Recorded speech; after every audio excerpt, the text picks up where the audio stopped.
புதுக்கோட்டை மாவட்டம் பொன்னமராவதி அருகே அஞ்சல் நிலைய சேமிப்பு கணக்கில் 40 லட்சம் ரூபாய் மோசடி செய்த அலுவலரை கைது செய்ய கோரி நூற்றுக்கணக்கான பெண்கள் தலைமையில் தபால் நிலையத்தை முற்றுகையிட்டனர். கேசவப்பட்டி தபால் நிலையத்தில் அலுவலராக பணியாற்றி வரும் ராஜேஷ் என்பவர் அப்பகுதி மக்களிடம் செல்வ மகள் சேமிப்பு திட்டம், அஞ்சலக நிரந்தர வைப்பு நிதி போன்ற திட்டத்தின் மூலம் பணம் செலுத்தினால் பயனுள்ளதாக இருக்கும் என கூறியுள்ளார். இதை நம்பி சுமார் 100க்கும் மேற்பட்ட பெண்கள் 40 லட்சம் ரூபாய் வரை பணம் செலுத்தியுள்ளனர். ஆனால் ராஜேஷ் இந்த பணத்தை பெற்று முறையாக கணக்கு தொடங்காமல் வரவு வைக்காமல் முறைகேட்டில் ஈடுபட்டது தெரிய வந்தது. எனவே பணத்தை மீட்டு தரக்கோரி முதலீட்டாளர்கள் வளையப்பட்டி உள்ள தலைமை தபால் நிலையத்தை முற்றுகையிட்டனர்.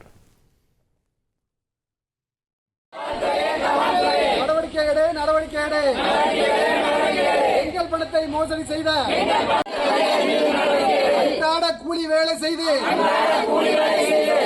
எங்கள் பணம் எங்களுக்கு வேண்டும். அடிக்காதே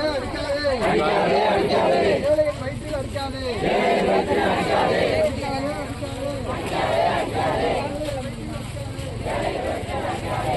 அந்த 4 லட்சம் ரூபாய் யாராருக்கு வர வச்சிருக்காங்கன்னு சொல்லல.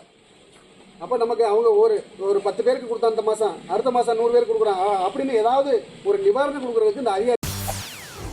செய்திகளை உடனுக்குடன் தெரிந்து கொள்ள உடனே சப்ஸ்கிரைப் பண்ணுங்க.